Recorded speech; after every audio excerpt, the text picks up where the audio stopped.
a última sessão do ano de seminários do SESC, com a Maria Luísa Lucas, do MAI, né, também bem-vinda ao SESC. Obrigada.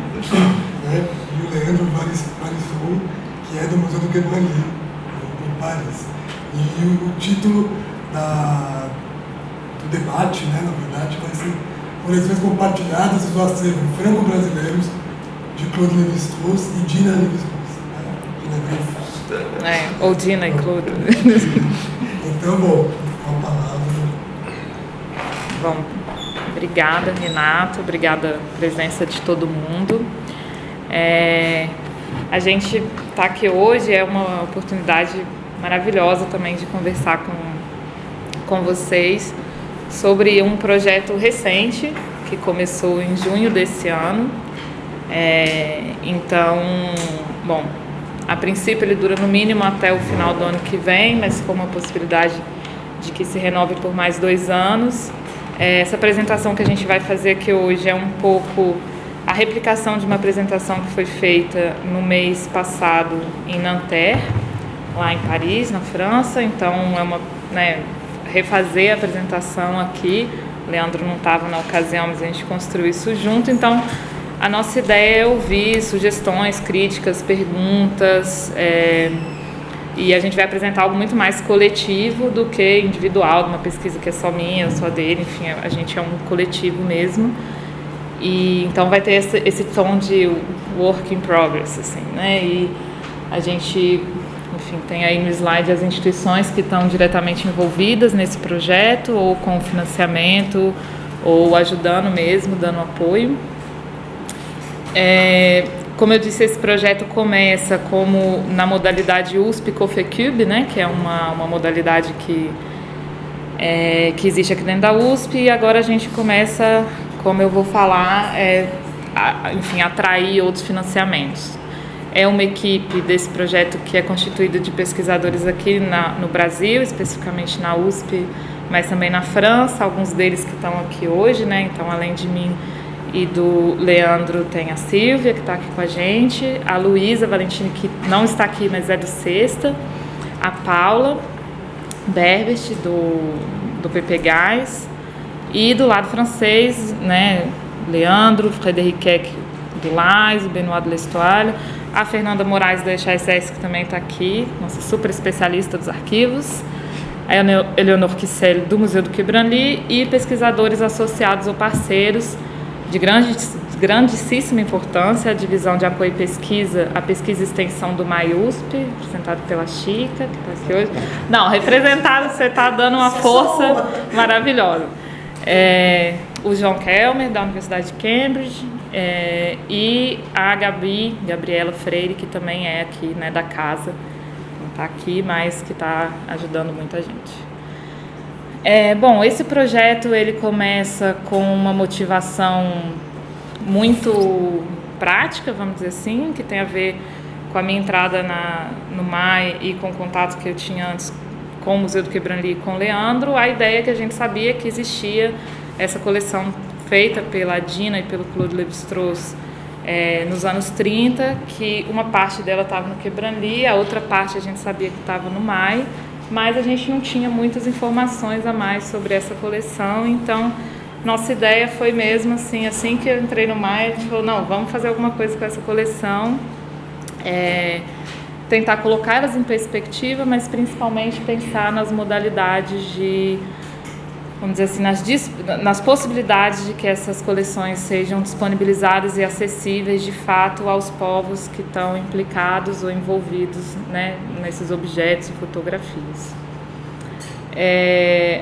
Aí eu faço um pouco aqui, né, a gente apresenta para vocês os arquivos e coleções que a gente está pesquisando tanto no Brasil quanto na França, né? Então, na França, uma coisa um pouco mais focada no Museu do Quai Branly, no Museu do Homem, na Biblioteca Nacional da França, que é onde estão os arquivos pessoais do Lévi-Strauss. Temos pessoas aqui também, o Jefferson conhece esses arquivos, enfim. E no LAIS, no Collège de France.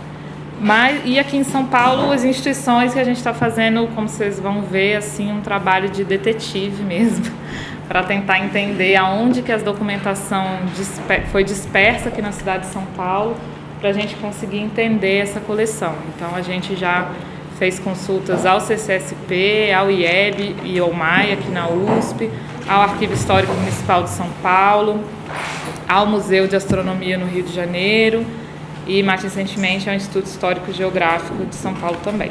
Então, e provavelmente outras instituições ainda vão ir se juntando nisso para tentar reunir o maior número de informações possíveis sobre essa coleção de objetos e para entender essas coleções, qualificar melhor essas coleções. Mas, claro, as duas instituições principais aqui, né, que estão implicadas mesmo nessa pesquisa, é o MAI, aqui da USP, e o Museu do Quai Branly, na França, né, que é onde, de fato, estão as coleções, os objetos. Eu vou passar a bola aqui agora um pouco para o Leandro, que vai fazer um contexto um pouco antes da gente entrar no assunto mesmo da missão, das duas missões e dessa primeira missão que vocês vão ver que é o foco do Lévi-Strauss, um pouco um contexto, talvez até de um ponto de vista mais da França, né? Assim, de alguém que está mais inteirado com essa discussão lá e da institucionalização da antropologia. Eu reitero os agradecimentos do Malu e a oportunidade de estar aqui apresentando esse projeto para vocês. Como a Malu disse, antes de entrar na missão do Lévi-Strauss particularmente, queria apresentar para vocês um pouco, esclarecer em que contexto que essas missões ocorrem, como eles estão se inserindo nesse momento do entre guerras na França, né, que é o momento que a disciplina, a antropologia está se institucionalizando, como disse a Malu, no contexto, claro, de duas guerras, que estão, uma já está se anunciando nessa época, e também... e também no contexto de competições entre os vários projetos colonialistas europeus. Eu queria também explicar um pouco esse contexto para mostrar para vocês a importância, um pouco da ideia da importância que museus e coleções etnográficas estão desempenhando nesse momento de institucionalização da disciplina. Porque na França, a antropologia vai se institucionalizar graças a dois tipos diferentes de instituição. De um lado, a universidade, claro, mas de outro lado também, a outra grande instituição que vai participar desse movimento são os museus, né? Naturalmente o Museu do Homem. Nesse momento, você tem uma transformação dessas coleções de objetos exóticos, que são considerados como quase curiosidades, como a foto do Museu do Trocadeiro, e do outro lado o Museu do Homem, o novo Museu do Homem, que propõe uma vitrine da antropologia, né? Aí você tem uma diferença das coleções como elas eram apresentadas antes, tem sido ilustração de uma revista que chama Le Magazine Pittoresque, um magazine pitoresco, e do outro lado as coleções como elas passam a ser apresentadas no Museu do Homem, classificadas e com um objetivo pedagógico. A diferença de salas de apresentações das coleções, tudo isso está acompanhando o discurso da antropologia, a gente pode discutir isso com mais em detalhes depois como isso foi feito. As vitrines, uma vitrine de um lado dessas velhas coleções, e a vitrine seguinte, que é criada um pouco antes do Lévi-Strauss vir da cá, que mostra os objetos já como suporte de um discurso antropológico. Você vê, esse é no Trocadeiro e esse é no Museu do Homem. Esse é no Museu do Homem, exatamente. Eu estou vendo ao contrário. Em que você vê as vitrines, elas começam a ter texto, fotografia. Fotografia é um suporte muito importante desses objetos que em teoria são mediadores para ter acesso a uma civilização, como é o termo que eles usam nessa época, né? Separam-se também as coleções que se tornam objetos etnográficos, que eram antes coleções de belas artes, e tem essa distinção clara e nítida que começa nesse momento entre, de um lado, coleções de belas artes e, de outro lado, coleções etnográficas.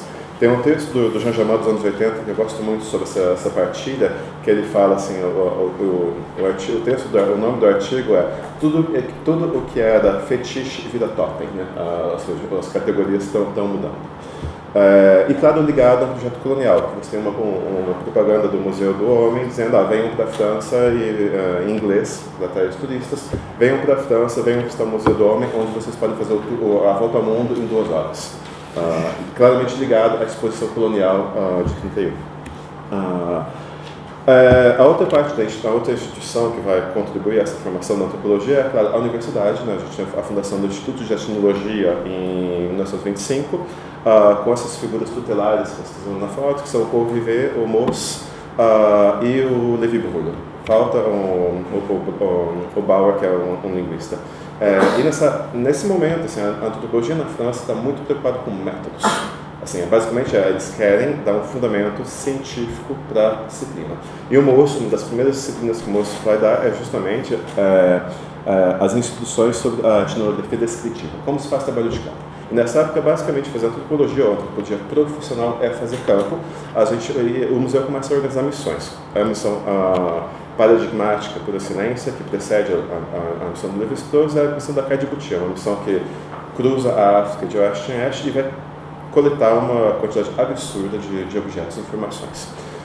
E um pouco antes dessa missão partir do campo, eles publicam as instruções sumárias destinadas aos coletores de objetos etnográficos, que é uma cartilha que o Marcel Griolha faz baseado nas notas que ele anotou das aulas do Marcel Mauss, em 26, que explica como coletar objetos.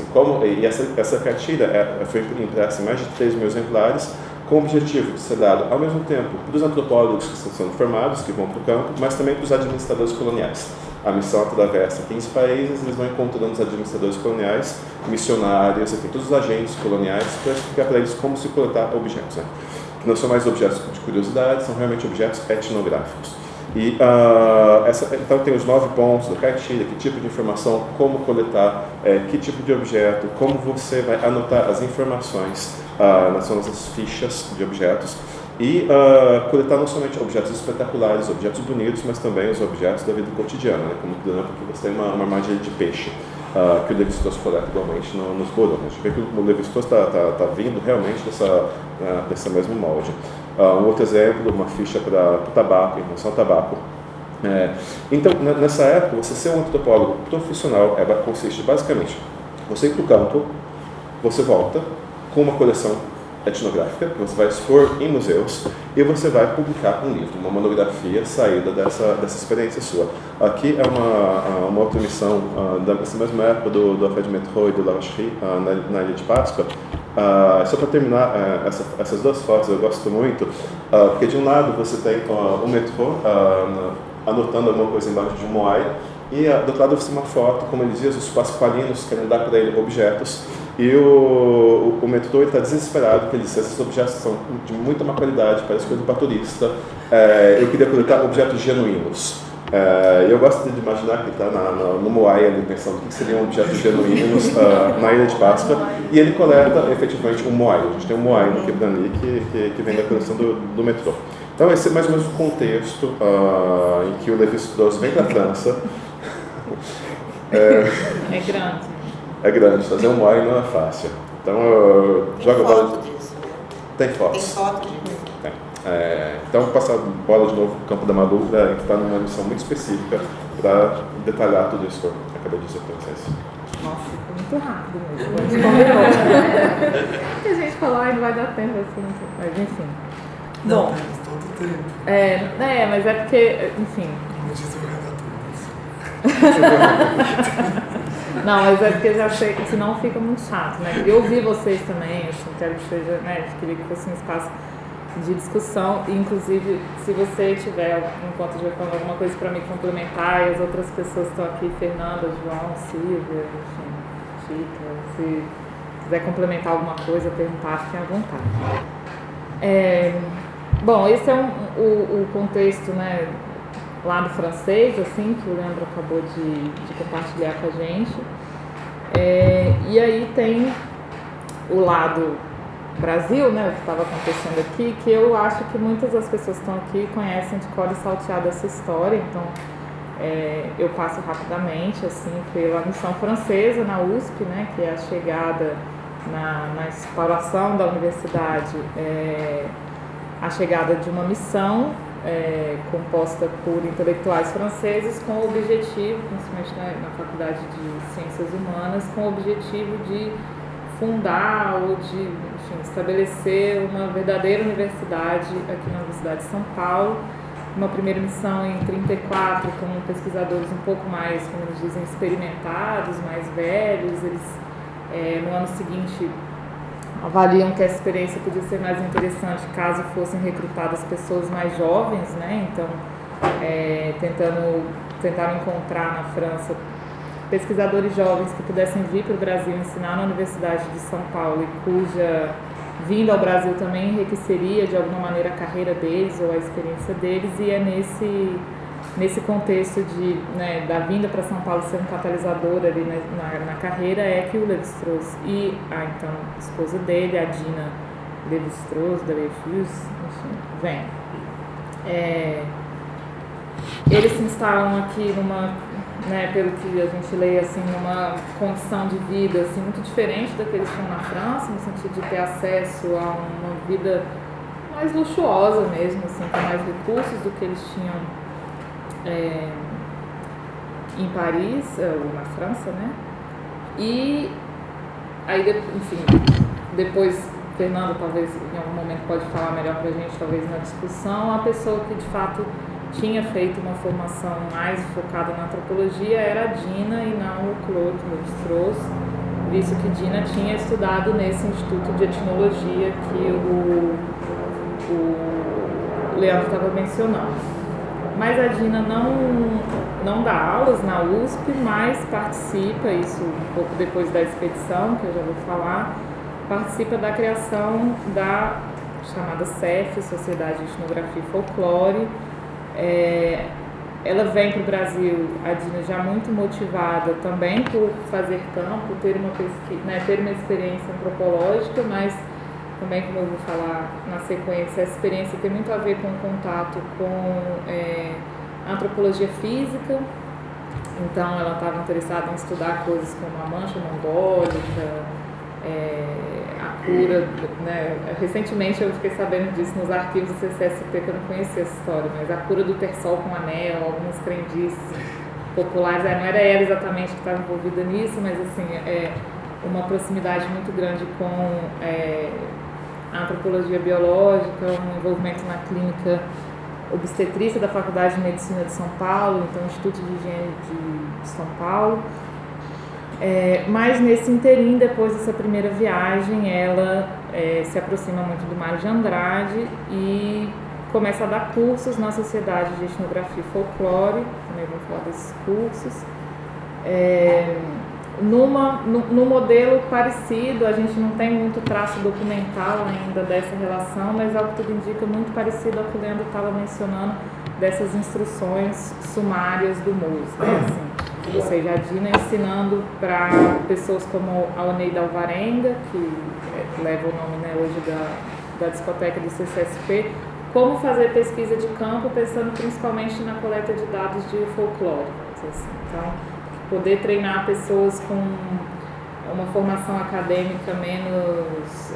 que às vezes não estava na universidade, mas o professor do interior, o coletor de objetos que gosta disso, mora, sei lá, em Bauru, alguma coisa assim. As pessoas foram instruídas pela Dina na Sociedade de Etnografia e Folclore. Bom, depois eu entro um pouco mais nisso, mas essa Sociedade de Etnografia e Folclore, ela tem uma participação direta nas expedições, né? Mas o fato é que o casal chega aqui, né,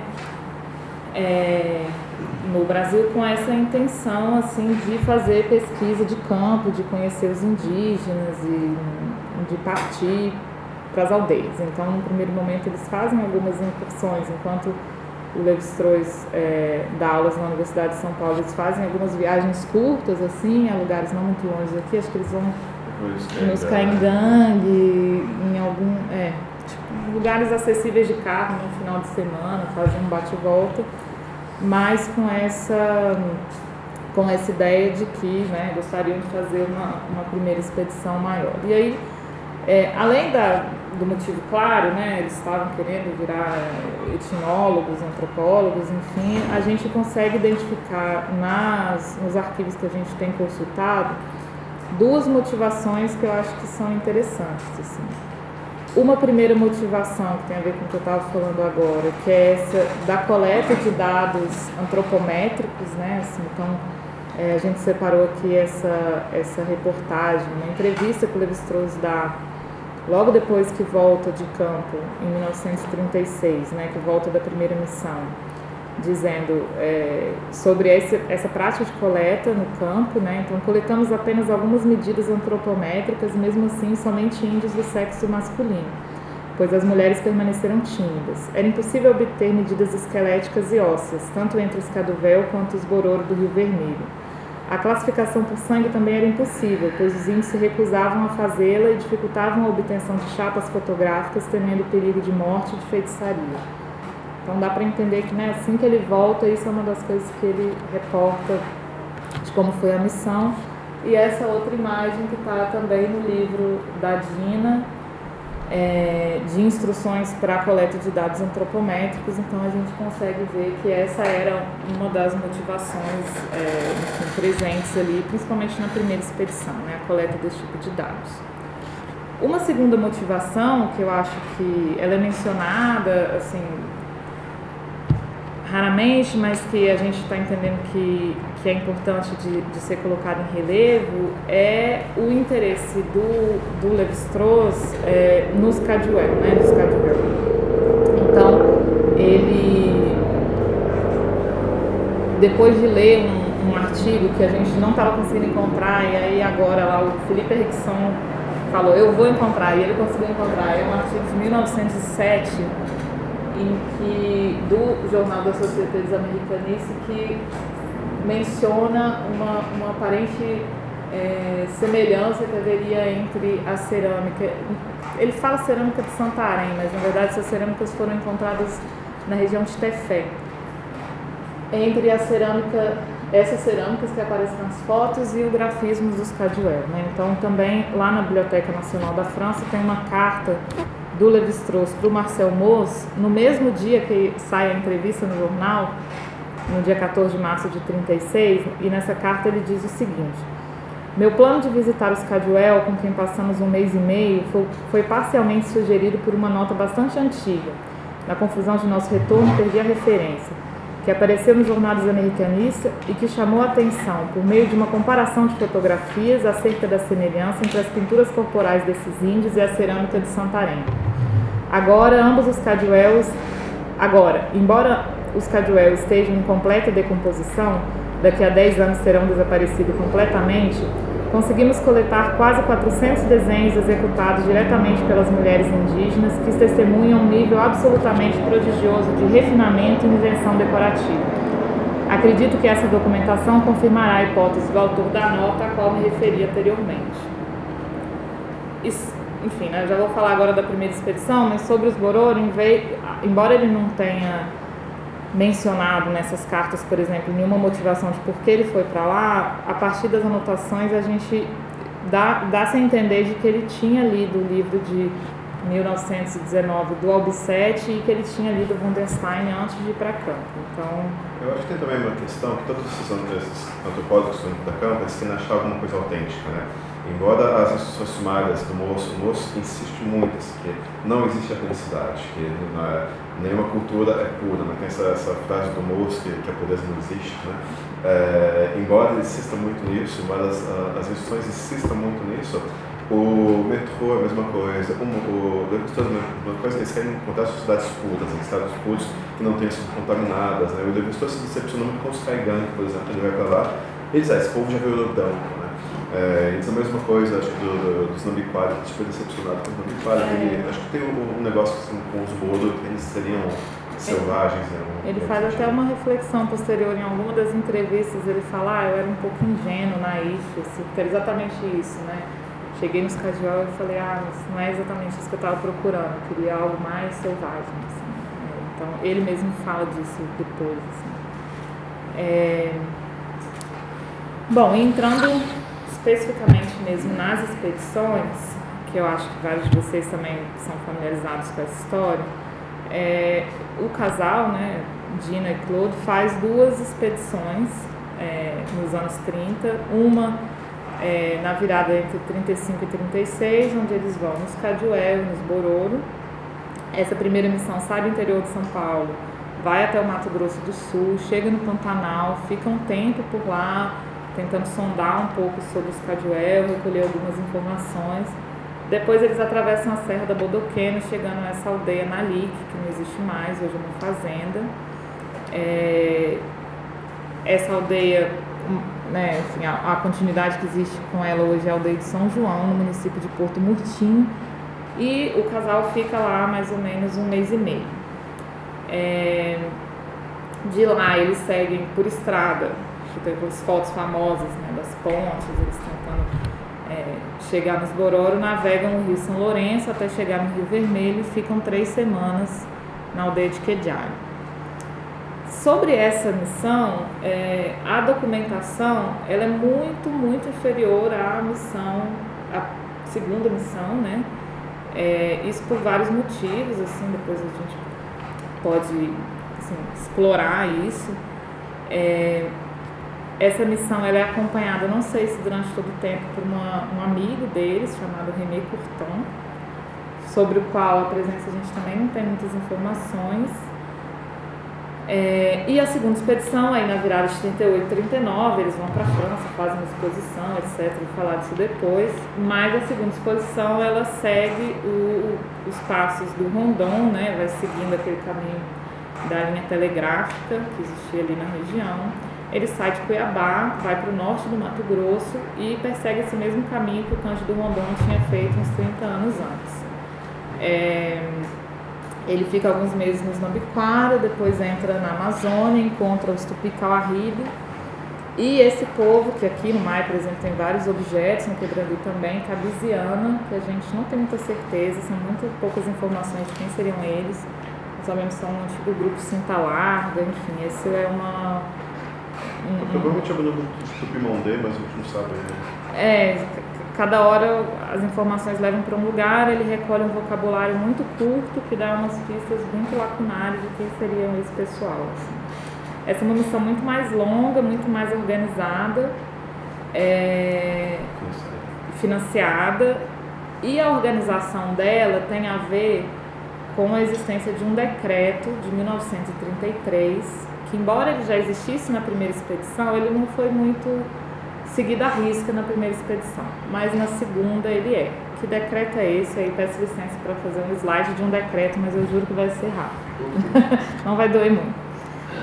Existe esse decreto de 11 de maio de 1933, que é ainda na época do Getúlio Vargas, então um decreto com uma perspectiva bem nacionalista, assim, que diz que, são pedaços do decreto, né? As missões devidamente autorizadas serão sempre acompanhadas por expedicionários brasileiros designados pelo governo, de acordo com a natureza e a finalidade da expedição. Todo o material científico coletado pelas missões estrangeiras deverá ser dividido em partes iguais entre o governo brasileiro e os expedicionários. Nenhum monumento natural, histórico, lendário ou artístico do país poderá ser transportado para o exterior sem autorização expressa do governo brasileiro.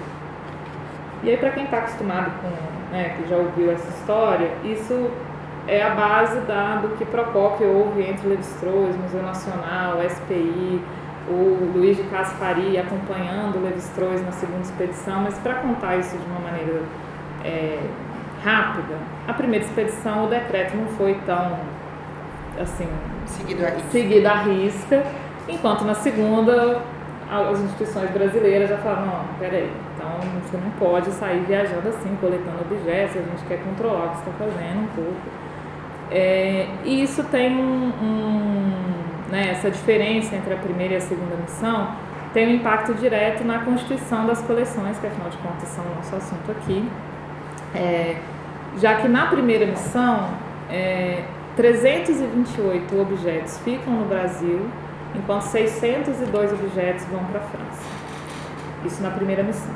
Na segunda missão foi meio a meio certinho, vocês vão ver a lista, vai um, vem o outro, tudo assinado, carimbado, enfim. Ele foi pego no Porto de Santos, né? Foi, Teve que abrir no Porto de Santos, a mala, Deixa eu ver. Pode ser realmente, o Levi-Strauss vai falar, eu deixei menos objetos, mas porque eu deixei os filmes, né? Porque eles fazem os filmes, principalmente entre os Bororo. Mas, enfim, esses filmes também foram financiados na época pelo Departamento de Cultura da cidade de São Paulo. Comprou a câmera, esse dinheiro saiu, né, do Departamento de Cultura do Majangate.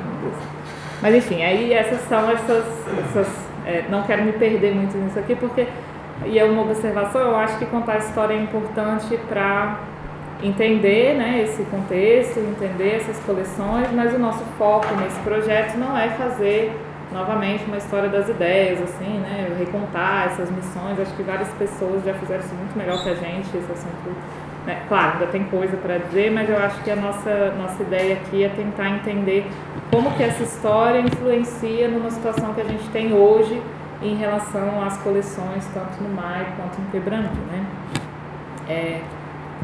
E aí eu entro mais aqui para apresentar para vocês a coleção Lévi-Strauss, que existe no MAI, aqui da USP, a uns pouquinhos quilômetros de distância de onde a gente está agora. O primeiro desafio desse projeto foi tentar entender o desafio assim, gente, como que essas coleções pararam no MAI, né?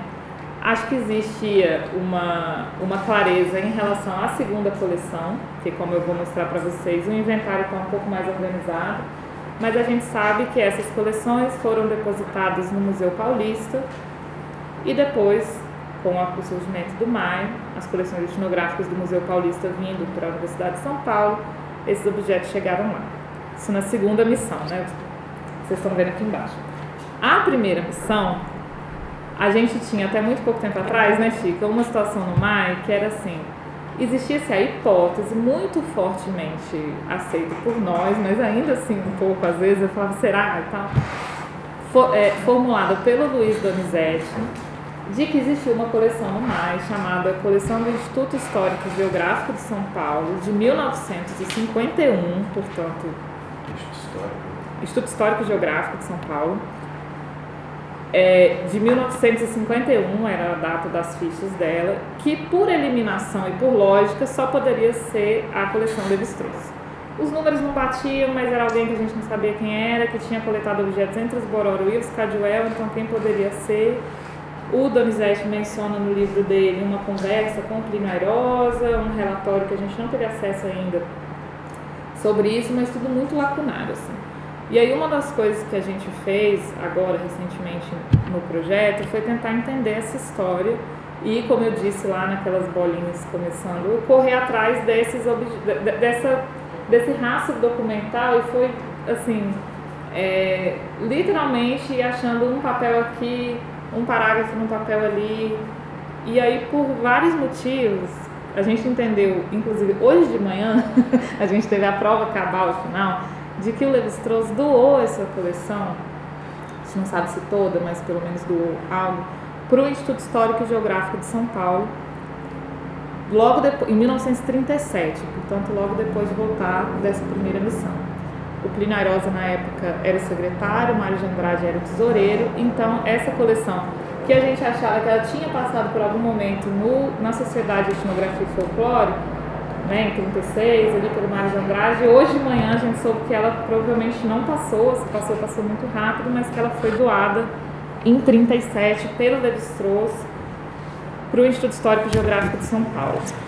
A gente sabe que em 51 essa coleção chega na coleção Plínio Airosa, no Departamento de Antropologia, aqui na FEFELESH, e depois com a instituição do MAI, tal como ele é hoje, em 89, essa coleção vai para o MAI.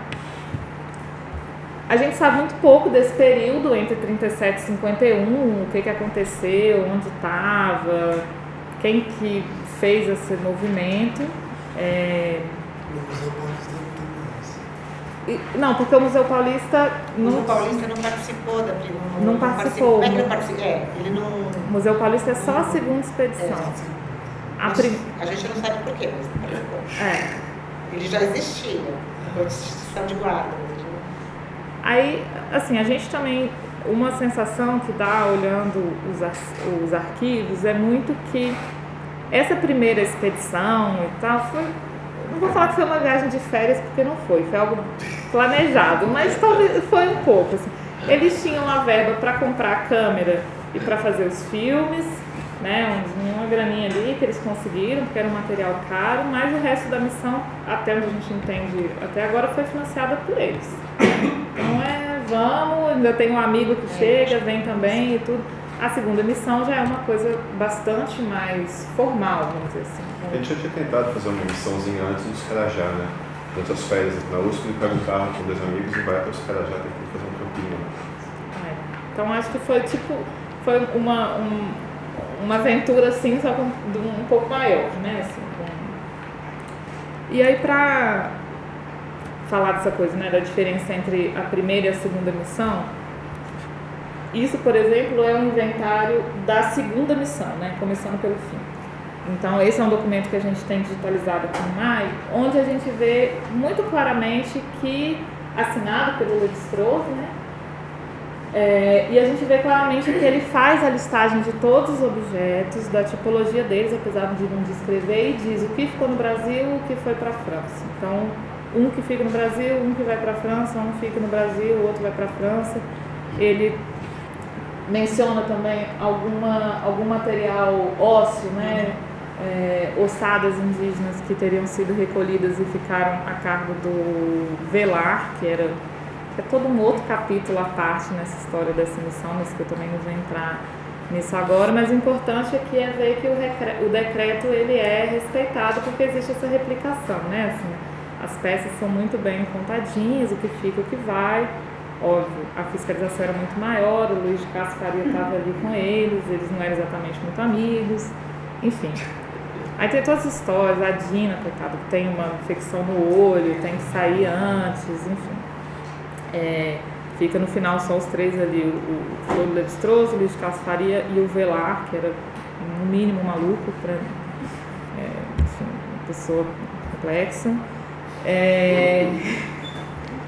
E para dar uma ideia para vocês, a diferença que existe da documentação que a gente tem em relação à primeira missão. E eu acho até aí que aí reside um pouco da nossa ideia de focar na primeira missão, porque ela é a que tem menos dados, é a que é mais complicada, é a que a gente sabe menos. Assim. Isso é um documento que está no Museu de Astronomia do Rio de Janeiro, porque é lá que estão os arquivos desse Conselho de Fiscalização. E isso é basicamente tudo que a gente sabe sobre a coleção Bororo, que foi deixada pelo Lévi-Strauss no Brasil. Mas para vocês terem uma ideia mencionando aqui um pouco a dificuldade, por exemplo, ali aquele item, flechas de diversos tipos, 22 exemplares. A gente não sabe o tamanho dessa flecha, como é que ela é feita, a ponta, a cor. Então, enfim, é muito sem informação. Pode ser que existam outros documentos, né, que qualifiquem melhor essa coleção, mas até o momento a gente não encontrou e a gente está procurando. Assim. A gente não sabe se ele foi escrito pelo Claude Lévi-Strauss ou pela Dina, porque não está assinado. Né? Então a gente, enfim, esse é um documento de 3 páginas, enfim, datilografadas que a gente tem, e é toda a informação que a gente tem de inventário mesmo dos objetos que ficaram no Brasil. Quando a gente vai pensar assim, né, do processo de coleta dos objetos mesmo, como eu falei que é uma missão muito lacunar, né, assim, uma das coisas que acontece é que, segundo Lévi-Strauss, os cadernos de campo dessa missão foram perdidos durante a ocupação na Segunda Guerra. Então a gente não tem os cadernos de campo dessa missão, diferentemente dos cadernos Nambiquara que existem, né, da segunda missão. E o que a gente tem para tentar imaginar como esses objetos foram coletados, acho que a principal fonte hoje é o Tristes Trópicos mesmo. São informações mencionadas aqui e ali. Então, por exemplo, sobre a coleção Bororo, que é provavelmente a que ele fala mais no Tristes Trópicos, ele fala que queria adquirir um diadema, né, no linguagem popular, um cocar de quase 2 metros de altura, e que as pessoas não queriam vender para ele porque falaram, não, a gente precisa disso para fazer o ritual, se a gente vender a gente vai ficar sem, e não tem pena, como é que a gente vai achar pena para fazer um novo? E é uma negociação que dura vários dias e no final ele consegue comprar esse objeto em troca de um fuzil. Então ele dá o fuzil e consegue levar o diadema. Na outra ele fala de como que ele coletou os unidores, né, que é um objeto interdito, aí os borolólogos, tudo que eu falar aqui, 2, 3 borolólogos na sala, tudo que eu falar de borolo, vocês podem me corrigir. Mas um objeto, né, interdito à vista das mulheres, então ele fala que os homens primeiro falaram com ele, não, isso é um objeto de cozinha, a gente usa para cozinhar. E aí ele falou, não, esse negócio tá esquisito. Aí fala, não, mas é que as mulheres não podem ver. E aí eles falam, a gente te vende, né, negocia com você, mas você tem que ir na casa dos homens de noite com a sua malinha, tem que enfiar os unidores dentro da mala, fechar, e você só pode trancar na nossa frente, e você só vai poder abrir essa mala lá em Cuiabá. Tem que provar, que é o medo de que ele, de alguma maneira, as mulheres vissem. E um outro exemplo, né, interessante, assim, uma anedota que ele fala sobre a coleta, é uma vez que alguém que estava na expedição com ele, não sei quem, pega um animal, acho que era a gente não sabe se era uma ariranha ou um papamel, mas enfim, um bicho que serviu para a vingança dos mortos, né, assim.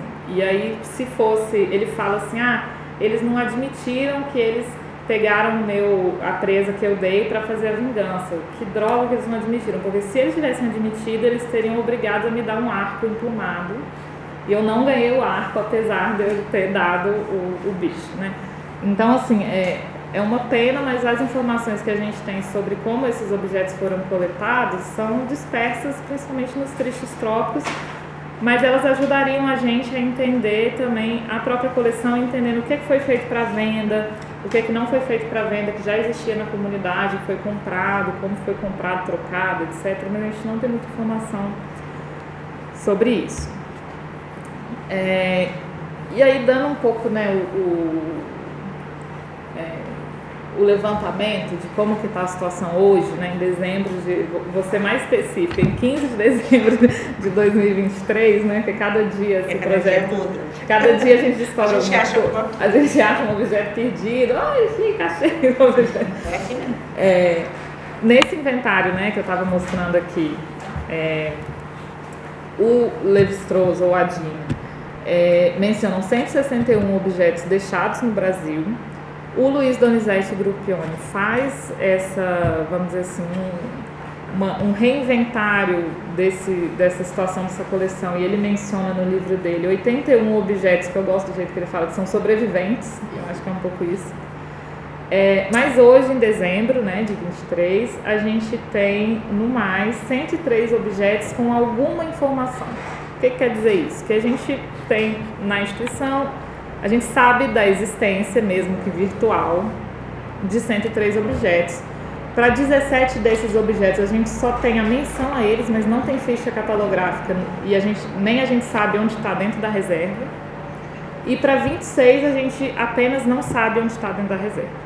Ou mesmo se eles existem ainda, se eles foram perdidos, mas eles apareciam, são mencionados nesse levantamento de 51, quando entra no acervo Plínio Airosa. O que quer dizer que desses 161 objetos, né, a gente tem 60 objetos que foram fisicamente encontrados dentro da reserva, que a gente é capaz hoje de falar aonde está, em qual gaveta, em qual prateleira. E para 70 desses objetos, no geral, né, desse grande grupo, foi possível estabelecer uma relação direta, uma correspondência entre aquela listagem deixada por Levi-Strauss e o que a gente tem hoje no MAI. Então, assim, ele menciona, a gente fala, esse labrete de madrepérola com osso, achando, tá aqui. Então, essa é um pouco a situação. Só para talvez completar, que também no mais tem dezenas de objetos por ouro, simplesmente com a etiqueta sem número, sem informação. Isso. Então, se Levi-Strauss, eu talvez... Isso, não é necessariamente... Nunca você vai saber, tipo... Não é necessariamente que está perdido. É por isso que a gente usa não localizado, né? É diferente. E a gente tem, aí eu vou mencionar a coleção do Pavão Misterioso, que é uma pessoa que a gente não sabe quem é, que coletou 344 objetos na mesma época. No mesmo ano. No mesmo ano. É uma coleção muito grande, muito bonita, mas a gente não tem a mínima ideia de quem seja, mas ela consta como coleção do Instituto de Educação. O meu foi logicamente muito próximo das coleções muito próximo. dos e essa pessoa, período, né? E essa pessoa que coleta, ela coleta as mesmas coisas. Não são só objetos espetaculares, vai coletar tudo. Ela sabia, ela estava fazendo um negócio baseado, né, em algum método, assim. Mas ela deu entrada, porque ela deu entrada no acervo de Nerosa, não foi em 37. Foi em 37. Foi em 37. A do Instituto Histórico deu entrada em 51. Em 51, isso. Aí são perguntas que a gente tem, por isso a gente fica brincando que é do pavão misterioso, porque a gente não sabe quem coletou isso, assim. Mas, aí eu fico brincando como nem tudo é desgraça, né? Os objetos do MAI, né? Aqui é uma foto super recente. Eles estão muito bem acondicionados, assim, muito bem preservados, se você for pensar em relação a outros grandes museus etnográficos na Europa, na América do Norte, assim, os objetos não correm nenhum risco do ponto de vista físico nesse momento, né?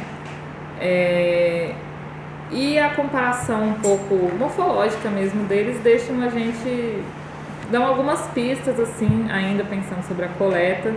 Leandro não concorda totalmente com isso, mas eu vou tentar... Não estou convencido. Não está convencido, mas eu vou tentar convencer vocês agora. Aqui tem 2 objetos diferentes coletados pelo Lévi-Strauss, né, pelo Ladino e pelo Lévi-Strauss, nessa ideia de que você deveria deixar objetos da mesma tipologia, né? Então tem 2 trompetes, esse é o que a gente tem no Maio, esse é o que a gente tem no Quebrandi. Então, em vários objetos eu tenho a impressão, o Leandro está convencido, vocês podem se convencer ou não, de que realmente, assim, ele deixa o mesmo tipo de coisa, mas o que ele deixa no Brasil, ou ela, né, o casal em si, eu fico brincando que é um bonsai, assim. Tipo, são coisas às vezes menores, menos bem acabadas. Mas, por exemplo, o parico daqui é muito mais bonito que o parico do Rio. Há exceções. É a conservação. É a um trabalho de conservação. conservação, eu acho. É a quantidade de veneno colocado no objeto. No Museu Paulista é veneno. A quantidade de arsênico que foi... Talvez seja, talvez não. Enfim, estou tentando... Qual que é o meu favorito daqui? O de lá... O diadema. O diadema, o parico. A gente tem uns campos bem bonitos. E aí é bom você falar isso do trabalho, porque aí só dando um exemplo assim, do que foi feito dentro do MAI, né, ao longo dos anos, assim, não só do MAI, né, mas principalmente desde a entrada no Pri Nairosa e depois no MAI, é um esforço mesmo das pessoas que estavam ali naquela época, imagino que Silvia conhece essa história muito bem, assim, de tentar qualificar aquilo de alguma maneira, né, assim, então, para vocês terem uma ideia, aquela fichinha lá em cima é a ficha de quando entra em 51 no acervo Pri Nairosa, basicamente sem informação, né, assim, e depois num trabalho muito cuidadoso, eu diria, da Tecla Hartmann. A gente sabe que várias fichas foram feitas por volta dos anos 60.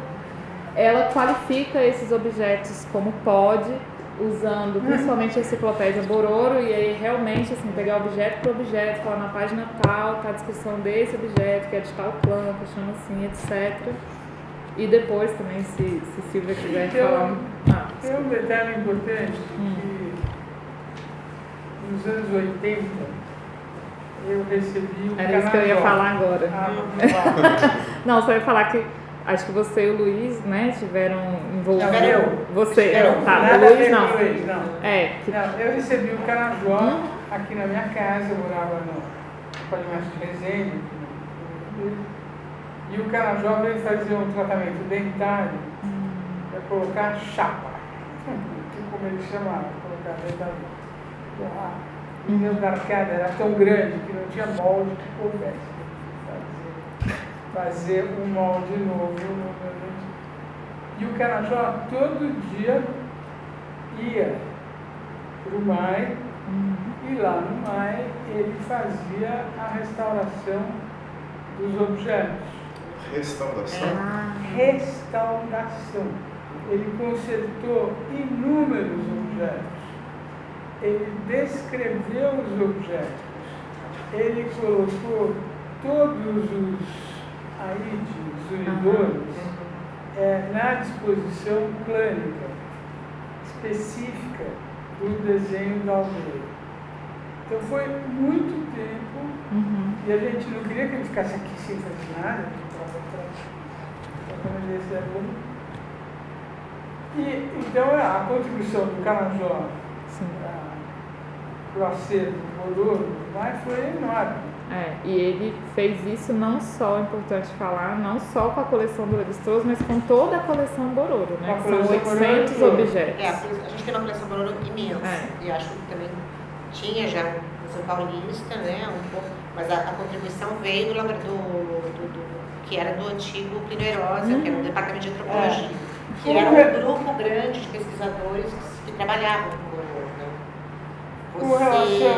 Com relação ao grupo dos pesquisadores, eu fui orientando no mestrado e doutorado da Tecla Hagen. A Tecla coordenava um grupo, tinha a Tecla, a Renate Fiedler, a Sônia Dorta, mais uma, lá que está lá no Paraná. E todos esses pesquisadores compartilhavam as fichas de campo que a gente fazia do mesmo jeito. Sobre o Plínio Herosa, a melhor coisa a fazer é consultar Dominique Galois e a Lux Vidal. Eu consultaria antes a Lux Vidal, que tem 93 anos, está muito bem com ela. Terça-feira, né? Mas ela sabia absolutamente tudo sobre acho que vale a conversa com ela, né? E Silvia, esse trabalho de restauro foi documentado? O restauro das peças? Eu não, porque a Tecla pegava o Canajó, levava lá, o pessoal do museu levava. A gente tem menção de alguns restauros, se não me engano, em algumas fichas catalogadas. Isso que eu ia falar agora. Por isso que eu sabia que ele fazia isso, porque como a gente tem uma documentação muito escassa dos acervos no museu, e é escassa mesmo, gente, assim, tipo, e não tem a prática, por exemplo, de qualquer ação que você faz no acervo, hoje você documenta, entendeu? Qualquer intervenção, ou qualquer alteração que você faz no acervo, você tem que documentar, entendeu? E é uma prática hoje. Antigamente as pessoas faziam, entendeu? Não, isso que é fantástico nesse caso é que você tem um Bororo fazendo isso. Sim, sim. Isso é fantástico. E ele ganhou para fazer isso, levou uma quantidade grande de coisas de volta para a aldeia, espingarda, chumbo, etc. Isso é um detalhe também, além do manual de etnografia do MUS, mais antigo, é um editado no Reino Unido, o Notes and Queries, no final do 19, e que não é sumário, é muito detalhado. Tipicamente, o empiricismo inglês, assim, que não é como o francês. O MUS, ele tem esse artigo do MUS de 1904 ou 1906, não sei, que ele se chama a etnografia na França e Alures. Ele diz que nós estamos muito atrasados em relação à Inglaterra, em relação à Alemanha principalmente. E ele vai na Câmara dos Deputados, tem esse discurso do MUS, dizendo que a antropologia francesa está muito atrasada, nós precisamos administrar melhor as colônias, vejam o que os ingleses estão fazendo, vejam o que os alemães estão fazendo. Realmente, os ingleses e os alemães, eles estão muito mais avançados. Os ingleses, né?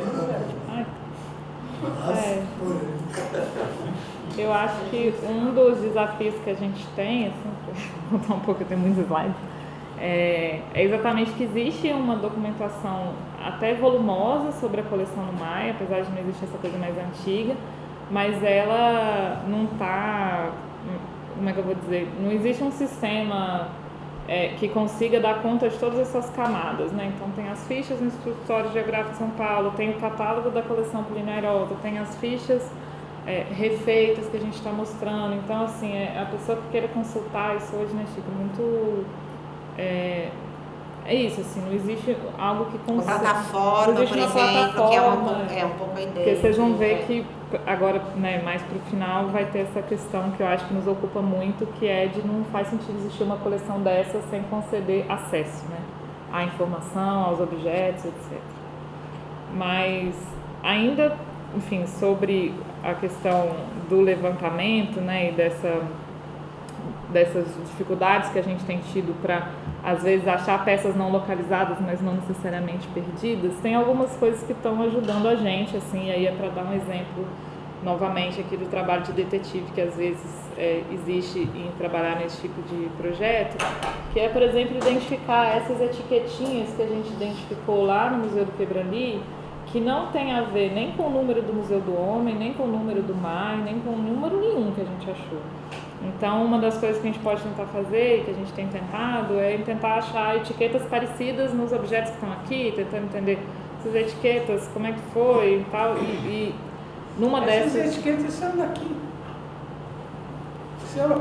São daqui. Eu tenho objetos por grandes areias, panelas, de barro, você lembra? Que foram expostas e tem etiquetas idênticas. Então, aquela sua ideia, né, de que ele etiquetou aqui. Eu acho que ele etiquetou, porque aqui a gente Etiquetou achou... aqui, essa etiqueta é nossa. A gente achou muito É brasileira. Porque não é brazuca. O francês vai ter uma coisa assim. Nossa. Uma das coisas que no trabalho de detetive que a gente achou recentemente foi esse número, não sei se dá pra ver, tem um 273 ali. Que a gente olhando mais uma vez os Gente, objetos. isso merece o prêmio Nobel. Eu achado do ano. Foi o achado do ano. Porque até então, essa coleção do Instituto Histórico e Geográfico de São Paulo tinha essa teoria por eliminação de que seria a coleção Lévi-Strauss, mas não tinha nenhuma prova material e concreta de que ligasse as duas coisas, né? E aí a gente achou esse número, mas aqui está muito claro que eu dei uma estourada na foto, mas isso é um número anotado a lápis dentro de um objeto que a gente achou lá. E eu falei, Leandro, será? Porque a gente consultou no mês passado umas anotações muito esparsas, assim, de uma caixa com os papéis muito revirados do Lévi-Strauss e da Dina, que a gente não sabe quem escreveu, onde eles fazem uma listagem meio muito preliminar dos objetos, falando é tal coisa, 2 é tal coisa. A gente foi lá 273 e tinha a descrição coroa de broto de... acho que é de babaçu isso, não é? De broto de babaçu, e aí foi a primeira vez que a gente conseguiu cravar, beleza. Então essa coleção... Aí sai essa, gritando da técnica, Chica, eu achei engraçado. Verdade. Porque a gente não tinha, pode parecer bobo, gente, mas assim... é verdade, é um achado. Teve uma experiência recente, inclusive da Gabriela Freire, assim, que é daqui, né, do PPGás também, de trazer os Cadwell no museu e de não conseguir achar os objetos Lévi-Strauss que a gente tem lá. E aí, assim, é isso, né? Pode parecer besta, mas isso é o tipo da coisa que me tira o sono, assim. Como que a gente, né, consegue, às vezes, trazer os indígenas aqui, os objetos estão dentro do museu, mas você não consegue mostrar os objetos porque não consegue encontrar, assim. Isso é uma coisa que... Mas, gente, é mais comum do que se imagina. Não, é muito comum. Assim, tipo, não é... Mas é o tipo da coisa que a gente não pode encarar com naturalidade. Lógico. Hã? Exato. Não. Diz sobre um monte de coisa, mas enfim, eu acho que por isso que a minha super empolgação é do Leandro também. Nós três aqui ficamos. Mas enfim, esse tem sido um pouco o trabalho de detetive com a coleção do Mai. Com as coleções do Quebrani, a situação é um pouco diferente. O Quebrani tem hoje, né, 602 objetos da primeira expedição, enquanto a gente teve um dia 328. Então, mas talvez só para esclarecer esse ponto também, o Quebrani, assim, a gente tem um problema talvez oposto ao seu, né? Que a coleção está inteirinha lá, mas a gente nunca teve um especialista Exato, de coleções da América do Sul trabalhando com essas coleções. Então, por exemplo, o grande cocardo que a Malu está falando, que revistou as negociações, um cocardo gigante, que era um objeto, hoje em dia eles são 27 objetos, porque as penas se separam. Então, cada pena está considerada como um objeto. Então, o trabalho que a gente vai ter com essa coleção também é recompor os objetos que estão no Quebrani, e esse número vai se reduzindo, com certeza. Sim. Mas ainda assim vai ser maior do que o daqui. Sim. E tem os objetos da segunda expedição e ainda do Lévi-Strauss, os objetos norte-americanos, que ele vendeu para o Museu do Homem em 51, e 369 fotos, como essas que a gente vê aqui, com as fichas descritivas, né? Então, fotos onde existe uma descrição das fotos. Alguns objetos que estão na reserva aparentemente aparecem nas fotos, como é o caso desse colar. E outros objetos, ainda que não apareçam nas fotos, existem objetos similares, como é o caso desse. Mas isso fornece informação, né? Sim, Então, sim. A gente não tem nada disso aqui, né? Como é o caso do que da bandeja? Da bandejinha, que dá pra ver que não é a mesma, mas não é, enfim, tem objetos que aparecem nas fotos, não são os mesmos que estão na reserva, mas são parecidos. E nas fotos também, as que a gente tem acesso, porque não são todas as fotos feitas nas missões, né? A história das fotos Lévi-Strauss, que tem muitas que ainda não foram compartilhadas ou não estão em nenhuma instituição pública. Alguns fatos também ficam claros, como o esforço do casal de fazer fotos que eles denominam como tipo de homem, tipo de menina, que tem a ver com isso que eu falei antes, de uma preocupação, né, da coleta de dados antropométricos, etc. Tipos e roupas. Tipos e roupas. Esse aqui eu gosto muito dessa foto, que dá pra ver que eles propositalmente cortaram esse cara que estava com camisa e gravata atrás, né, pra ficar só a carinha dela. E outras coisas que estão aparecendo no trabalho, né, no começo desse trabalho com a coleção no Quebrandi, tem a ver com questões mais relacionadas à conservação. Porque uma das pessoas que está no projeto, que é a Eleonor Kissel, ela é doutoranda, mas também é a chefe do divisão de Serviço de Conservação e Restauro. Serviço de Conservação e Restauro. Bom, em primeiro lugar, tem alguns objetos como esse diadema aqui que estão visivelmente com problemas de conservação, né? Isso também tem aqui no mar, mas enfim, aqui a gente tem umas fotos mais detalhadas. E existe um braço do projeto, né?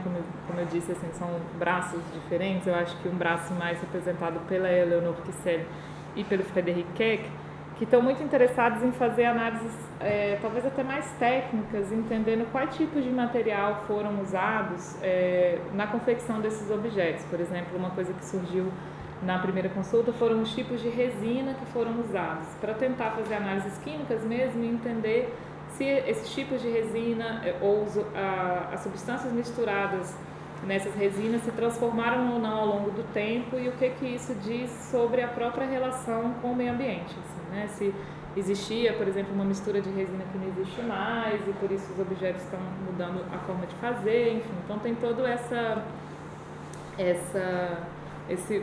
vertente mais relacionada com as espécies vegetais e animais que são usados e foram usados no passado nos objetos, que interessam uma parte da equipe, assim. E uma outra coisa que nos chamou a atenção numa primeira consulta aos objetos que a gente fez também no mês passado, eu, Leandro e João, foi a nossa constatação de que alguns objetos parecem ter sido reparados antes da entrada deles no Museu do Homem, no caso. Então tem esse aerofone que tem uma reparação com essa resina e tem esse outro com uns buraquinhos e um arame. Que segundo a Eleonor Kissel, que é super especialista no assunto, muito dificilmente isso foi feito dentro do museu. Então pode ser que os indígenas tenham reparado esses objetos para venda ou tenham reparado e depois vendido. Mas de todo modo isso interessa, porque eu vou falar isso no final também, a gente vai mencionar, uma das próximas etapas do projeto é o envolvimento dos Bororo com a coleção, principalmente do Quebrandi. E o Departamento de Conservação e Restauro está muito interessado em estabelecer uma relação de parceria com eles para entender como eles fazem os objetos e como eles reparam os objetos também. Então, isso dá para a gente pistas interessantes para pensar essas questões. Assim. E aí, como o Leandro tinha mencionado, e também a partir do comentário da Silvia, uma outra coisa são as questões de documentação mesmo da coleção do Quebrandi, né? A gente tem objetos que estão bem preservados, uma documentação bem feita do ponto de vista da descrição meio, enfim, morfológica dos objetos, com algumas nomes, né, no idioma, por exemplo, aqui esse que eu estou trazendo para vocês. A gente não sabe quem fez essas fichas, a gente tentou achar isso nos arquivos do Museu do Homem, mas não foi possível de estabelecer se isso foi feito pelo casal Lévi-Strauss ou foi feito posteriormente por alguém como a Tecla, por exemplo, que olhou na Enciclopédia por Ouro.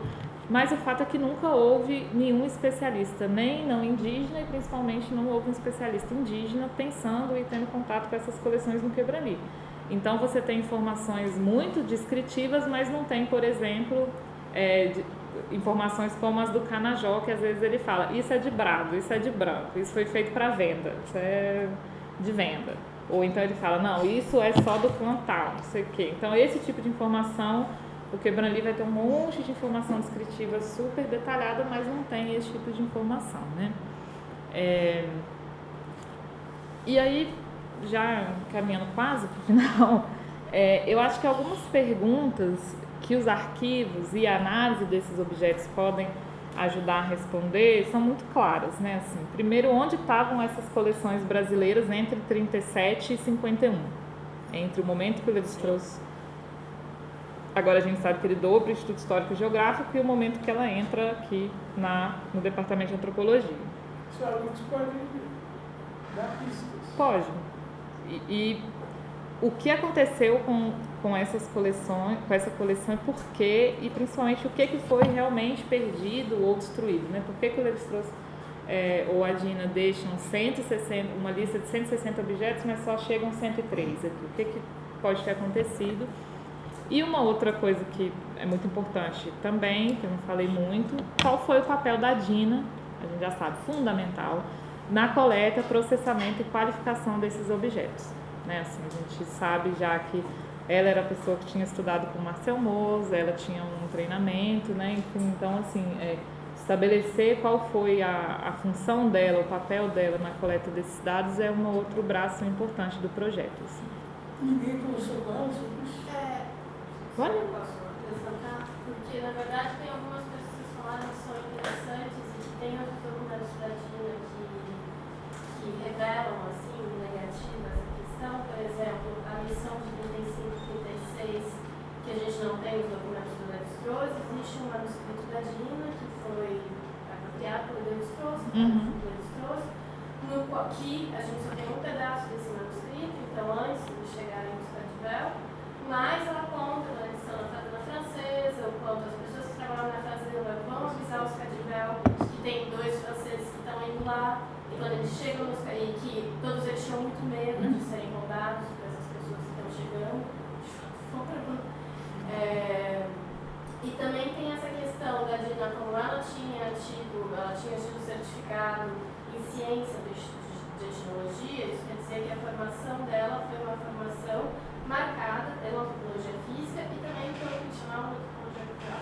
Então, ela tinha essa formação da antropologia física no modelo francês, tinha sido aluna do Bourdieu, que era alguém que explorava nessa época uma hipótese difusionista, que é a hipótese da mancha simbólica, que é exatamente isso que a Dina persegue quando ela está aqui em São Paulo, e é por isso que ela vai nas maternidades, para examinar os registros dos bebês e ver se tinha presença dessa mancha simbólica. Então, a antropologia física, na verdade, não entrava num combo, né? Ela entrava num pacote do que era antropologia segundo a perspectiva do Museu do Homem, que deveria ser uma antropologia de cultura material, mas também de antropologia física, que as duas coisas deveriam estar juntas. E por isso, quando eles vão nas populações indígenas, nessa missão, que de fato foi uma missão meio de férias, mas que era, o plano deles era vir para cá e fazer pesquisa de campo durante as férias escolares, então completamente normal. Nessa missão, eles têm por intenção de fazer pesquisas antropométricas. Quando ela dá as aulas na Sociedade de Etnografia e Folclore, ela menciona isso, mas eles não conseguiam porque eles tinham medo, porque eles sentiam que existia resistência, porque eles estavam com tempo, porque diziam que as pessoas não queriam. Então eles tinham um projeto, mas eles não conseguem realmente concretizar. Só uma última coisinha, tem a parte que foi publicada no livro dela de 36, que é um manual de pesquisa principalmente na antropologia física, mas tem uma grande parte das aulas dela que deveria compor um segundo volume desses manuais de pesquisa que nunca foi publicado, que era de antropologia cultural, etnografia, um curso de etnografia e principalmente antropologia material, e no qual ela menciona em alguns momentos, o IEP, e ela menciona algumas experiências de campo, e extremamente detalhada, um pouco mais como ela tinha lido, claro, que tinha sido feito em Inglaterra, etc. Então, extremamente detalhado em termos de estratégia de campo, em termos de como acessar as coleções, como preparar as coleções, como embalar as coleções, como apresentar. Isso isso na documentação que ficou no Museu Paulista, eles deixam também. Embalar tal peça Você de tem tal um manualzinho, jeito, né? Tipo, usa tal coisa química para não estragar e tal, tem uma... E uma coisa que eu acho, só para dizer uma coisinha que eu acho muito legal que a gente vê no arquivo do CCSP, que é o resultado direto do trabalho dela como professora da CEF, é que em 1938 tem a grande expedição do Departamento de Cultura, que é essa do SAI, que eles vão para o Nordeste, e as fichas deles são perfeitas, são excelentes. Eles anotam nome, sobrenome, data, hora, eles dão todas as informações sobre as pessoas de quem eles coletam objetos e eles tiram fotos. Então tem um efeito desse trabalho dela, que eu acho que vai muito além da etnológica. Um spoiler da tese da Fernanda. Eu já aguardando pacientemente o final da tese. Eu também.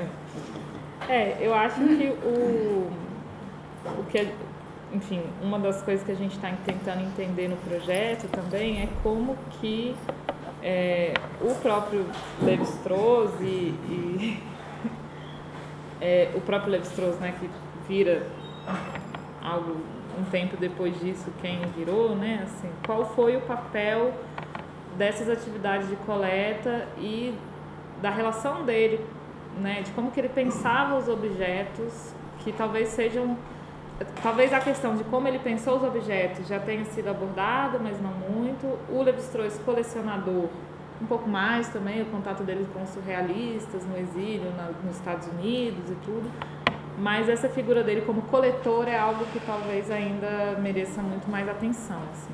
E eu acho que tem duas exposições que são muito interessantes para a gente pensar isso. Uma primeira exposição sobre a qual a gente tem muito pouca informação.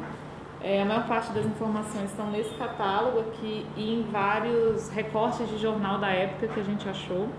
Essa exposição acontece em 1937 e ela é organizada nesse intervalo entre a primeira missão e a segunda. O Lévi-Strauss, o Claude e a Dina voltam para Paris e fazem uma exposição que deveria ter sido na sede do Museu do Homem, mas que ainda não estava pronta, era numa galeria. Mas é uma exposição do Museu do Homem, onde eles expõem mais de 1000 objetos recolhidos nessas duas missões. Então tem toda uma... Enfim, infelizmente é muito pouca informação, mas assim, a gente sabe que foi uma exposição onde foram convidadas muitas pessoas, a gente não sabe exatamente se elas compareceram, mas a abertura da exposição foi feita pelo então ministro da Educação da época. É uma exposição realmente, assim, no modelo das exposições que aconteceu no Museu do Homem, era um evento social, vamos dizer assim. E uma exposição... Só um detalhe dessa exposição que parece ser bem interessante também, é que peças foram peças do Brasil para lá. Ao que tudo indica. E ao que tudo indica, o Brasil emprestou peças para essa exposição, que é algo excepcional para a época. Que ele não tinha 1000 peças, né? Ele exibe 1000 peças, mas... Hoje em dia só tem 600 peças na França, então provavelmente essas peças que a gente tem hoje aqui, uma parte delas, isso aí é cenas dos próximos capítulos, Chico, não temos a mínima ideia, mas parece que essas peças saíram daqui, foram para a exposição e voltaram com eles para o Brasil, em 38. Esse que está na foto é o Hugo, sogro do Canazó. Sogro do Canajó, que foi quem documentou. Foi o principal interlocutor da Renate. Qual deles? Né? Qual deles? O que está... Não, aqui à direita ela não deu. Não, esse é do cartaz. Esse do cartaz que está no Paris é o Hugo. Esse que perguntou se for. É o sogro do Canadá. Eu não sei, essa foto, por exemplo, tem uma cópia no Quebrandi, eu não sei se tem essas informações com o nome. Qual? Essa aqui tá no Quebrandi, tá? Não tem o nome. Não? Essa é uma foto do Mas essa é não uma tem, foto do não Lévi-Strauss. tem o nome da pessoa. É? A gente não sabia que se chamava Hugo, por exemplo. É uma foto dele e ela está publicada. Sim. Em um dos livros. Ela tá no Quebrandi também. Acho que é no Saudades do Brasil. É uma foto famosa do Lévi-Strauss, tem várias dele. Bom, e a outra foto famosa que tem a ver com a exposição de 89, que depois é bem mais recente, né, que foi feita no Museu do Homem, é essa, do Lévi-Strauss no Sena, de canoa, com os indígenas da América do Norte. Hã? O pessoal da Costa Noroeste. É o pessoal da Costa Noroeste. Eles são Haida. Eles são Haida. E, bom, essa exposição ficou famosa por isso, porque foi uma exposição onde, na abertura, o Lévi-Strauss passeia de canoa no Sena, com os Haida. Essa canoa sai do Sena e ela é exposta dentro da exposição. E aí, por que a gente acha que a exposição é interessante, né? Para dar fazer vocês imaginarem como era a exposição, a gente tem algumas fotos, mas a gente tem principalmente uma descrição do plano arquitetônico dela. Era uma exposição num espaço retangular, onde o visitante fazia um percurso em sentido anti-horário. Assim. Então ele entrava e fazia assim. Essa primeira metade da exposição, ela era basicamente dos objetos coletados nessas duas primeiras missões. Então, o Lévi-Strauss, ele deixa instruções muito claras de como que ele queria que esses objetos fossem expostos. E ele opta por um tipo de museografia que ainda era corrente na época, mas já nem tanto, que era o uso, por exemplo, de manequins. Então, você tem vários manequins com todos adornados com os adornos Bororo. Você tem uma reprodução de uma casa nambiquara, animais, tipo no museu, como no Museu Histórico Ele usa os animais para York. reproduzir os mitos, né? Isso, ele escolhe os animais que são importantes nas mitológicas, né? Enfim, uma coisa muito mais realista, uma museografia mais à la Boas, assim, né? E assim que você virava para o outro lado da exposição, a canoa estava no meio, a canoa onde ele andou, e do outro lado aí já tinham os objetos da costa noroeste, principalmente as máscaras, então uma exposição de várias máscaras. E essas máscaras já estavam expostas mais no modelo Quebranly, vitrine, um ambiente mais sombrio, as máscaras realmente expostas, né, como se cristalizou no Museu do Quebranly, como obras de arte, assim, e não como artefatos inseridos em contextos realistas. E uma parte da exposição também era dedicada inteiramente ao Bill Reed, que é esse artista Haida também, né? Então são as peças e as obras dele, etc. Então é uma exposição que, né, assim, o Lévi-Strauss não escreveu um texto sobre isso, mas que talvez seja um bom exemplo para a gente pensar a relação dele com os objetos nesses dois contextos e dois momentos, né? Assim, essa exposição também que justifica a volta do Lévi-Strauss ao Brasil e a continuidade da pesquisa, que ele estava com dificuldades na França de permanecer aqui. E é por isso que ele faz essa exposição. Em algum lugar eu vi isso. Pode ser isso. A exposição de 37. A exposição de 37, é isso? Não, de 89. Não, de 37. Não, a primeira. Isso é vitrine, anos 30. Ele não estava conseguindo voltar, ele não era prestigiado, valorizado. E é essa a exposição que ele monta para que isso ocorra. Sim. Pode ser interessante isso. A gente tem pensado muito sobre essa exposição, tem muito pouco dado assim, sobre ela em si. Acho que as coisas mais interessantes que a gente achou até agora foram um recorte de jornal da época. Então, abre hoje a grande exposição com um casal de aventureiros. Mas para me encaminhar para o final aqui, né, eu falei agora há pouco das perguntas ou das respostas que os arquivos e a análise desses objetos podem dar. E talvez seja interessante pensar que algumas das perguntas sobre as quais os arquivos e os objetos, ou nas quais, né, os arquivos e objetos nos ajudam a pensar, assim, né? Então, já, como eu disse, é um projeto que está começando, mas a gente tem um horizonte meio do que a gente quer pensar com esse projeto, né? Sobre as diferentes situações dos arquivos e das coleções atuais, né, na França e no Brasil, a gente está muito interessado em entender o que eles nos dizem sobre os museus e a própria antropologia no Brasil e na Europa antes e agora, né? Assim, como que museus e antropologia, qual a história dos museus e da antropologia no Brasil e na Europa antes e agora, como que a história dessa coleção pode ajudar a gente a pensar isso, assim. E, claro, como eu estava dizendo agora sobre essas duas exposições, a diferença entre a maneira como o Lévi-Strauss pensa os objetos durante o trabalho de campo dele no Brasil e mais tarde no contato dele com a cultura material da América do Norte, né?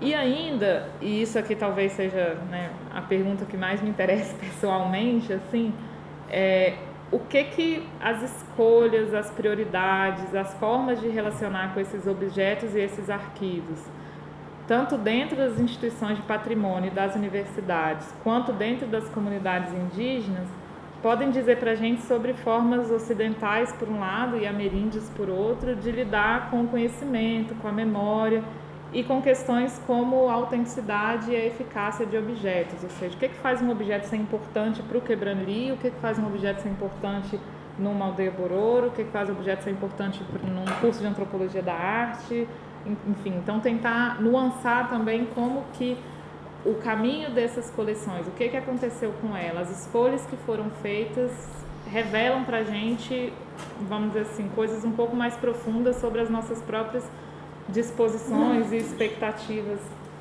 sobre os objetos, sobre o que acontece também, como pensam, como lidam com as coleções, os museus e as comunidades, né, assim. Mas essa parte, né, de como que as comunidades pensam essas coleções ou esses arquivos, ela depende de uma coisa óbvia, que é que as pessoas tenham acesso a essas coleções e a esses arquivos, né, assim. E um pouco, pessoalmente, na minha experiência anterior, nesse tipo de iniciativa ou de movimento com os Bora, que é onde eu fiz meu doutorado, na Amazônia Colombiana, as respostas sempre são uma surpresa, elas nunca são assim, claro, eles vão gostar muito porque é mais antigo, não. Ou eles não vão se interessar porque isso já não tem, não, é sempre muito interessante entender como que as pessoas se engajam com coleções, com arquivos, com registros sonoros, com fotografias, e como que esse engajamento também fazem a gente pensar sobre várias outras questões interessantes para a antropologia, assim. Então, por exemplo, no Brasil, a gente sabe que as coleções foram bem cuidadas por determinadas pessoas que tomaram o cuidado e pensaram sobre essas coleções. Mas a gente sabe também que elas foram um pouco esquecidas, no sentido de que eu imagino que alguns de vocês aqui não sabiam que existe a coleção do Lévi-Strauss aqui dentro da Universidade de São Paulo. Na França, as coleções podem ser super importantes, mas no Quebranli, por exemplo, muito mais pela figura que o Lévi-Strauss ocupa no imaginário nacional e francês, né, ele dá nome do grande teatro, do museu e etc., do que exatamente do interesse genuíno, talvez, das pessoas com os povos indígenas implicados nessas coleções.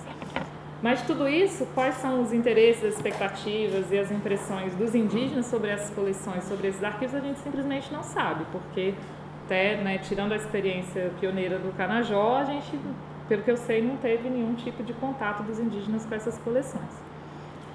Então, para resumir um pouco, é isso, né? A gente está interessado em pensar em qual é e qual foi o lugar dos objetos etnográficos e também das fotografias, eu diria também dos desenhos, Cadwell, que eu não falei muito aqui, mas que também são muito importantes, na antropologia dos anos 30, né, como o Leandro falou um pouco, da antropologia da segunda metade do século XX, que, como a gente sabe, se afastou dos museus, se afastou de pensar coleções, etc., e de hoje, que, na minha impressão, a maior parte das pessoas que está fazendo campo hoje em comunidades indígenas, é muito difícil não pensar arquivo, foto, acesso, grupo de WhatsApp, internet, né? São coisas que estão presentes nos trabalhos de campo, quer a gente queira ou não. Pensar também qual o lugar dessas coleções nas comunidades de origem no passado, né? Desses brancos que vieram aqui pegar esses objetos e a gente não sabe onde eles estão, no museu na França, imagino que várias pessoas não saibam, ao longo do século XX e hoje. A grande pergunta aqui seria qual seria o interesse das pessoas envolvidas nessas coleções em ter acesso a elas hoje, né? Assim, bom, e aí eu fiz um exercício na época que eu apresentei isso lá na França, que foi entrar no dia que eu fiz, entrar nas duas bases de dados que a gente tem online, né? Imaginando você é um indígena Bororo, ou Cadwell, ou Nambiquara, ou Tupicala-Riva, e está lá com seu acesso ao Google, e quer falar, não, eu descobri que tem uma coleção, já é um grande passo, descobri que tem uma coleção no Quebranli e no MAI, e queria acessar. Bom, no Quebranli você tem, o site só está traduzido em francês, inglês e espanhol, então já tem uma barreira linguística, e apesar de ser muito amigável a plataforma, não é evidente que as pessoas vão saber onde estão as coleções e como busca e como procura. E o do MAI, infelizmente, no dia que eu fui procurar, estava dando um bug. Não é no dia. Não é no dia. Não é, tá. Hoje eu recebi uma reclamação de um outro pesquisador que quer trabalhar com o Nambiquara também. Eu cliquei e estava dando como diria em francês, um micmac, assim. Estava dando não ia. Aí eu ficava assim... Não é só você. Enfim. E não é que o nosso plano aqui seja fazer um site, uma plataforma digital, um aplicativo, pode até ser um dia, mas assim, o mais básico agora, que seria uma pessoa interessada em ter acesso a essas coleções, hoje ela não consegue. E aí, passando já para o final, a gente, por alguns motivos, começou a pensar muito em qual seria o caminho para fazer com que as pessoas teriam acesso a essas coleções. A gente entendeu, como eu disse, né, que a primeira expedição ela era interessante por muitos motivos, assim, principalmente pelo motivo de ser a menos estudada, de ter menos informações. E aí aqui que entra a borolologia, o João que está aqui, essas fotos são dele. E a gente está começando a pensar junto como coletivo o caso Bororo, que é onde a gente teria uma mais entrada, entendendo também que seria, além de já ter relação com esse povo, não é tão difícil o deslocamento, enfim.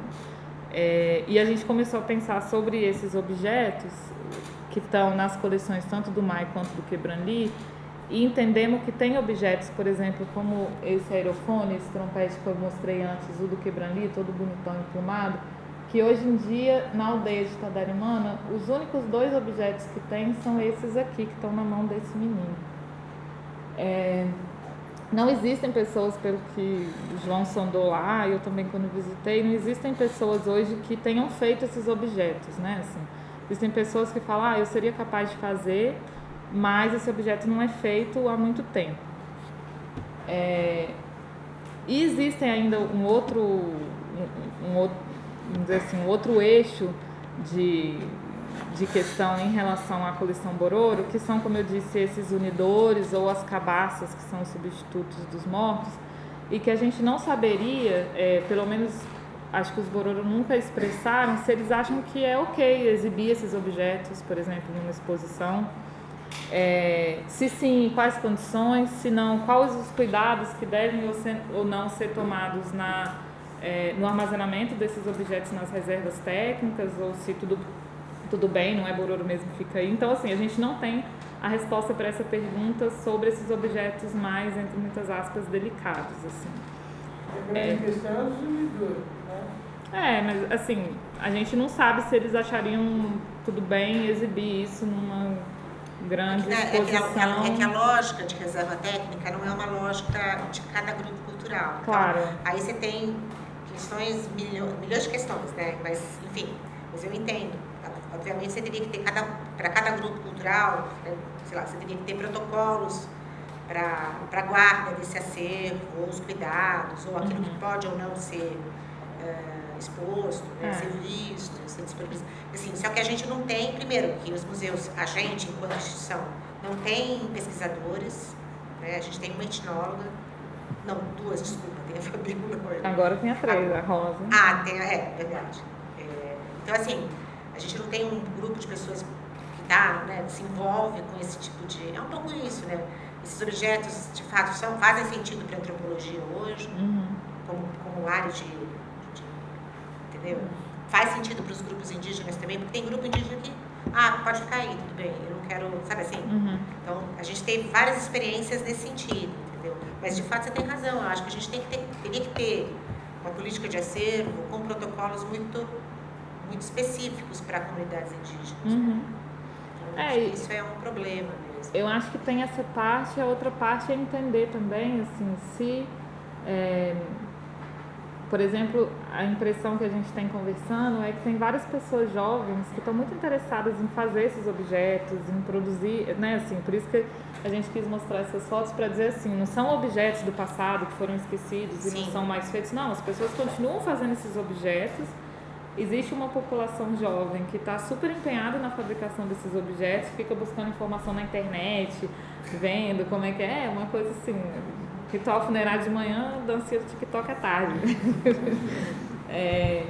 E aí, entender se, por exemplo, um contato deles com essas coleções poderia servir, inclusive, de motor de elicitação, de fazer com que as pessoas conversem sobre aquilo, conversem com os mais velhos, etc., e que sirva mesmo como dar um turbo, assim, do tipo, aquela coisa que tá ali e tal, mas às vezes a pessoa o mais velho fica ali vendo televisão, conversa e tal. E quando tem uma coisa dessa, é um momento que essas trocas, como se você cria uma situação para que essas trocas aconteçam, né? Assim, eu visitei várias vezes o Museu Dom Bosco, em Campo Grande, nos Bororo.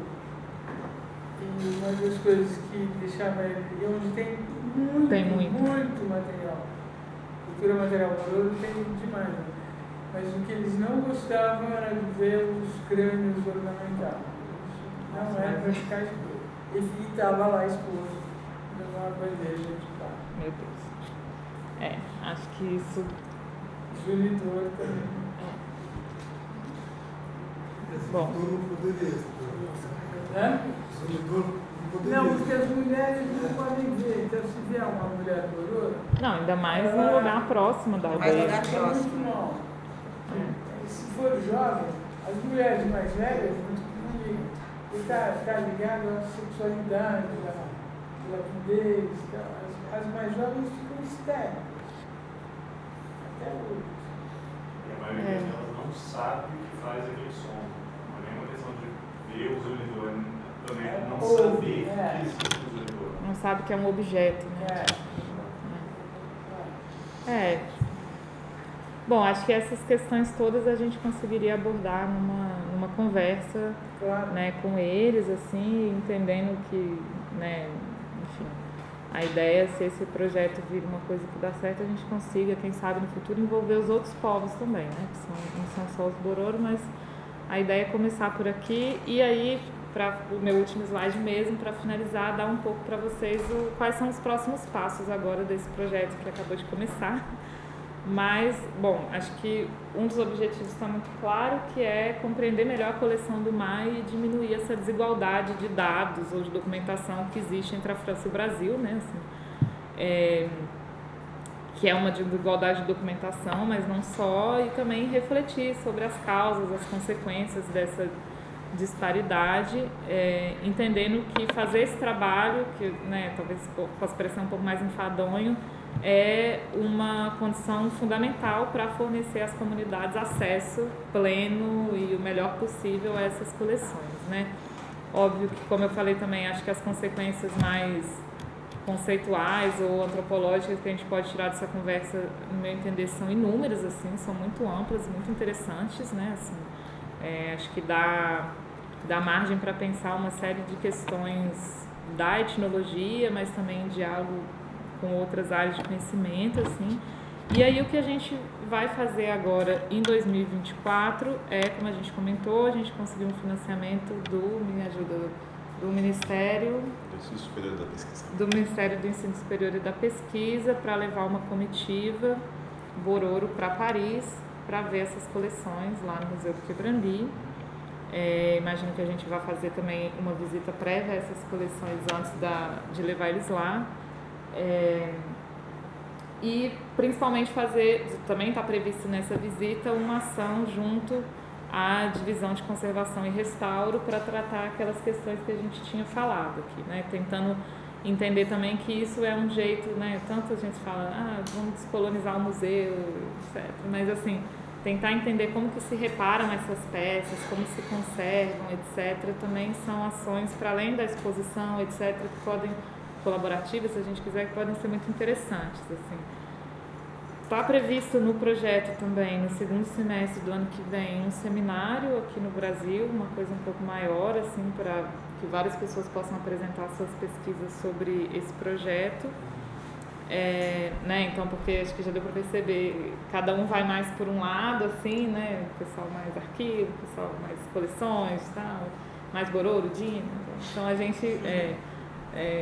eu tentei cobrir todas as frentes aqui, mas cada um também tem seus interesses, então seria interessante a gente se juntar para apresentar o projeto. E eu acho que é isso, né? Se tem mais alguma coisa a acrescentar, é realmente uma apresentação de um projeto que acabou de começar, mas que eu acho que vai ser muito interessante ouvir vocês.